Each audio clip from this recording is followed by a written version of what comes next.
দাম্পত্য জীবনে সুখে থাকা এটা জীবনের সুখের অন্যতম মানদণ্ড। যার দাম্পত্য জীবনে সুখী না, সে অনেক সম্পদশালী হতে পারে, অনেক প্রভাবশালী হতে পারে, অনেক পদের অধিকারী হতে পারে, অনেক বড় দায়িত্বশীল হতে পারেন, অনেক বড় নেতা হতে পারেন, অনেক বড় পরিচিত পপুলার মানুষ হতে পারেন, তিনি সুখী না। সুখের অন্যতম বড় একটা প্যারামিটার হলো দাম্পত্য জীবনে সুখী হওয়া, স্বাচ্ছন্দ্যশীল হওয়া। টাকা পয়সা এবং সামাজিক অবস্থান দিয়ে মানুষ সুখী হয় না। আমাদের কাছে অনেক মানুষ এসে চোখের পানি ফেলেন, তাদের সামাজিক অবস্থান অনেক মজবুত, কিন্তু তারা পারিবারিকভাবে সুখী নন।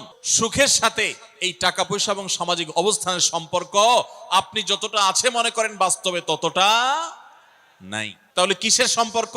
আসুন আমরা সেই জায়গায় চলে যাই। নাম্বার 1, আপনার দাম্পত্য জীবনের সুখের জন্য সর্বপ্রথম এবং প্রধান করণীয় হলো আল্লাহ তাআলার কাছে অনেক আগে থেকে দোয়া করতে থাকা। দাম্পত্য জীবনের সুখের জন্য দোয়া কিভাবে করতে হবে আল্লাহ শিখিয়ে দিয়েছেন। রব্বানা হাব লানা মিন আজওয়াজিনা ওয়া যুররিয়াতিনা কুররাতা আয়ুন। আল্লাহ, আমার পরিবারের সদস্যরা যেন এমন হয় যে তাদেরকে দেখলে আমার নয়ন জড়িয়ে যাবে।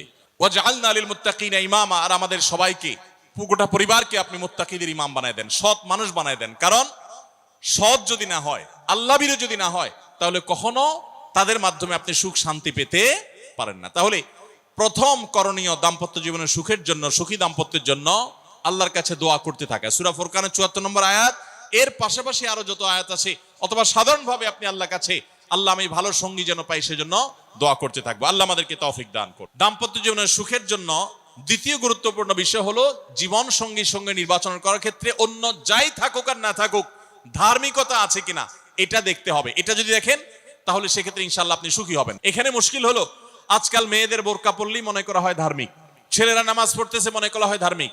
এটুকুই শুধু ধার্মিকতার সংজ্ঞা নয়।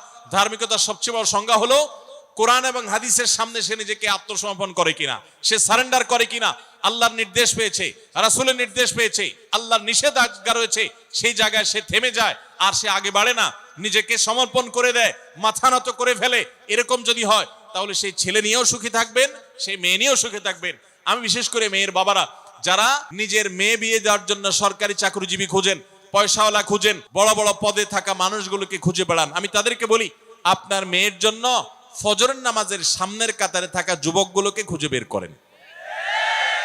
দাম্পত্য জীবনের অনেক গুরুত্বপূর্ণ একটা পয়েন্ট হলো এটা, যে আপনি তার রূপ লাবণ্য, সামাজিক অবস্থান, সম্পদ, পয়সা কড়ি এগুলো দেখেন বা না দেখেন, প্রধান বিবেচ্য বিষয় হবে তার ধার্মিকতা। এটা যদি দেখেন ইনশাআল্লাহ দেখবেন যে আপনি সুখে থাকবেন। তৃতীয় যে পয়েন্টটি বলতে চাই তা হলো দাম্পত্য জীবনে সুখী হতে হলে সবর এবং শুকর, এই দুইটা মূল মন্ত্রের কোনো বিকল্প পথ খোলা নেই। সেটা স্বামীর জন্য প্রযোজ্য, স্ত্রীর জন্য প্রযোজ্য। স্বামী হিসাবে আপনি স্ত্রীর অনেক অনিয়ম দেখতে পাবেন, অনেক কিছু দেখতে পাবেন, আপনার আকাঙ্ক্ষা, আপনার চাহিদা, প্রত্যাশার বিপরীত, আপনাকে সবর করতে হবে। দাম্পত্য জীবনে টুকটাক সমস্যা হবেই, এটা প্রত্যাশিত। মনে রাখবেন, এই জিনিসটা যদি আপনি আগে থেকে মাথায় রাখেন তাহলে আপনার কষ্ট অনেকখানি দূর হয়ে যাবে। দাম্পত্য জীবনে যদি স্বামী স্ত্রী উভয়ে যদি ধৈর্যশীল না হয়, সবরকারী না হয়, হুটহাট রিয়াকশন করে ফেলে, কখনো দাম্পত্য জীবনে সুখী হওয়া সম্ভব নয়। আপনার স্বামীটা হয়তো অমানুষ, সে আপনাকে গালিগালাজ করে কিন্তু চরিত্রহীন না। অনেকের স্বামীটা খুব ভদ্র কিন্তু চরিত্রহীন, ব্যবহার ভালো করে চরিত্রহীন, তাদের কষ্ট আপনার চাইতে কম না, নিশ্চয় আপনি তার চাইতে ভালো আছেন। মানুষ এভাবে যখন ভালো দিকগুলো চিন্তা করবে তখন তার ভিতরে শুকর আসবে। তাহলে দাম্পত্য জীবনে সুখ শান্তির জন্য তৃতীয় করণীয় হলো সবর এবং শুকরের চর্চা করা। আল্লাহ আমাদের সবাইকে তৌফিক দান করুন। 4 নম্বর হলো স্বীকৃতি দিতে জানা। অনেক লোক আছে নিজেকে খুব শিয়ানা মনে করে, স্বামী হয়ে বউর তারিফ করতে রাজি না, বউ হয়ে স্বামীর তারিফ করতে। দাম্পত্য জীবনের সুখের জন্য একে অন্যের তারিফ করার কোনো বিকল্প নাই। তো এই জন্য দাম্পত্য জীবনে সুখ শান্তির জন্য একে অন্যকে ভালোবাসা, প্রশংসা করতে জানা, বিশেষ করে স্বীকৃতি দিতে জানা, ভালো গুণগুলোর কথা বলা, এটা হারিয়ে গেছে। অনেকে মনে করে যে না, ভালো গুণ বললে মাথায় উঠবে, এটা ভুল। মাথায় উঠবে সেটা ব্যালেন্স করার জন্য আপনাকে অন্য কাজ করতে হবে, কিন্তু তাহলে প্রশংসা করতে কার্পণ্য করা যাবে না, স্বীকৃতি দিতে হবে। 5 নম্বর হলো দাম্পত্য জীবনের সুখ শান্তির জন্য একে অন্যের কনসার্নের জায়গাগুলো আছে, ইস্যুগুলো আছে, এগুলোকে মাথায় রেখে চলতে হয়। যেমন আপনি স্বামী হিসাবে বউয়ের বাপের বাড়ির মানুষদের বদনামি থাকলেও করবেন না, কারণ কোনো মেয়ের কাছেই নিজের বাপ মা, নিজের ভাই বোনের কোনো দোষ শুনতে ভালো লাগে। ঠিক একইভাবে মা বোনরা যারা আছেন তারা স্বামীদের দুর্বল পয়েন্টগুলোকে মাথায় রাখবেন। যে কথা বললে স্বামী স্ত্রী উভয় জানেন যে যেটা বললে তার মনে কষ্ট হয় সেটা তাকে বলবেন না। এই বিষয়গুলো মাথায় রেখে চলা, যে কি বললে তার কষ্ট হয়, ইনশাআল্লাহ এতে দাম্পত্য জীবনে সুখ শান্তি হবে। এর পাশাপাশি 6 নম্বর হলো সময় দেওয়া। আজকাল দাম্পত্য জীবনের সবচেয়ে বড় সমস্যা হলো, তরুণ বন্ধুরা ভালো করে শুনে রাখেন, বিয়ে যারা করবেন ভবিষ্যতে আরো ভালো করে শুনে রাখেন, এই মোবাইল ফোন আমাদের দাম্পত্য জীবনকে ধ্বংস করার অন্যতম কারণ। অতএব আল্লাহর ওয়াস্তে মোবাইলগুলোকে নিয়ন্ত্রণ করেন, মোবাইলগুলোকে নিয়ন্ত্রণ করেন। বাসায় ঢোকার আগে মোবাইলের গলা চেপে বন্ধ করেন, এরোপ্লেন মুড করেন। ফ্যামিলিকে একান্তে কিছু সময় দেন। যত অশান্তি এবং যত ঝগড়া, যত ভুল বোঝাবুঝি আমাদের ফ্যামিলিগুলোতে হয়, এর অন্যতম প্রধান কারণ হলো এই মোবাইল এডিকশন, মোবাইল আসক্তি। স্বামী বলেন স্ত্রী বলেন উভয় একান্তে স্বামী স্ত্রী বাসা বাড়িতে তো অবস্থান যতদিন করবেন, ব্যবসা বাণিজ্য কাজ কাম আল্লাহর হস্তে, এগুলো সব জমা রেখে তারপর স্বামী স্ত্রী একে অন্যকে সময় দিবেন, ইনশাআল্লাহ দাম্পত্য জীবনের সুখ শান্তি আসবে। 7 নম্বর পয়েন্ট হলো অন্যের সুখের মিথ্যা গল্প শুনতে যাবেন না। যে অনেক মহিলা এসে বলবে, ভাবি আপা কি বলবো আর, আপনার ভাই এত কেয়ারিং, কি যে যত্ন করে আমারে, আমার দিক খুব খেয়াল রাখে, একটু সমস্যা হতে দেয় না, বাইরে গেলে একটু পরপর ফোন দিয়ে মেসেজ দিয়ে খবর নেয়। বুঝবেন যে সাক্ষাৎ শয়তান হাজির হয়ে গেছে। এই লোক হয়তো সৎ উদ্দেশ্যে বলছে, কিন্তু শয়তান তাকে দিয়ে বলাচ্ছে আপনাকে অশান্তিতে ফেলার জন্য। মনে রাখবেন, তাদের সংসারে এমন এমন অশান্তি হয় যেগুলো হয়তো আপনাদের হয় না, শুধুমাত্র শয়তান ওইগুলো আপনার সামনে হাজির করছে। খবরদার, ওইগুলো দেখে খুব সহজে একে অন্যের প্রতি জাজমেন্ট করতে যাবেন না। 8 নম্বর, ক্ষমা করতে শেখা। দেখুন, ক্ষমা করতে না পারলে দাম্পত্য জীবনে কেন কোন জীবনে আপনি কখনো সুখী হতে পারবেন না। আপনি যদি বলেন যে কতবার ক্ষমা করব, যতবার আপনি আল্লাহর কাছে ক্ষমা আশা করেন, আপনি আপনার স্ত্রীকে, আপনি আপনার স্বামীকে, আপনার জীবন সঙ্গীকে, যে কোনো মানুষকে ততবার ক্ষমা করবেন।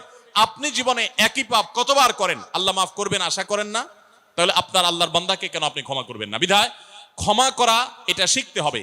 আল্লাহ তাআলা ক্ষমাশীল মানুষদেরকে ভালোবাসেন, বিধায় আমরা ক্ষমা করতে শিখবো ইনশাআল্লাহ। 9 নম্বর হলো শয়তান যে সমস্ত জায়গাতে ধোঁকা দেয়, এই জায়গাগুলোকে ক্লিয়ার রাখা। যেমন একটা পয়েন্ট বলি, স্বামী স্ত্রীর মধ্যে কিছু কিছু জিনিস প্রাইভেট থাকতে পারে।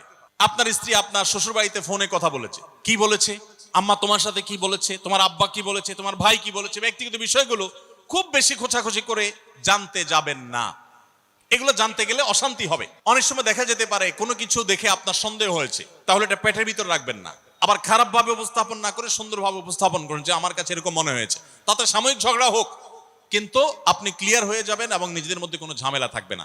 শয়তান বিশেষ করে ওয়াসওয়াসা, কুমন্ত্রণা, সন্দেহের রোগ দিয়া দাম্পত্য জীবনে সবচেয়ে বেশি অশান্তি তৈরি করে।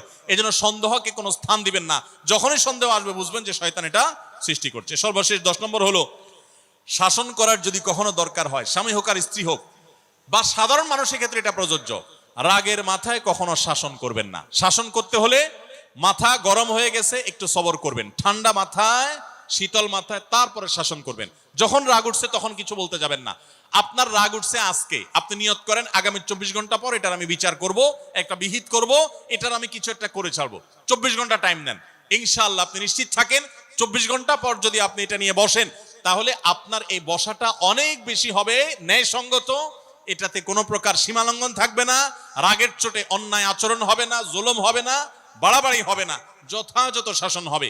এই জন্য ভাইরা, রাগ যখন হয় ওই টাইমটাতে ঝগড়াঝাটি করতে হয় না। আল্লাহ তাআলা আমাদের সবাইকে সুখী দাম্পত্য জীবন নসিব করুন, বলুন আমিন। আস-সুন্নাহ ফাউন্ডেশন, উম্মার স্বার্থে সুন্নাহর সাথে।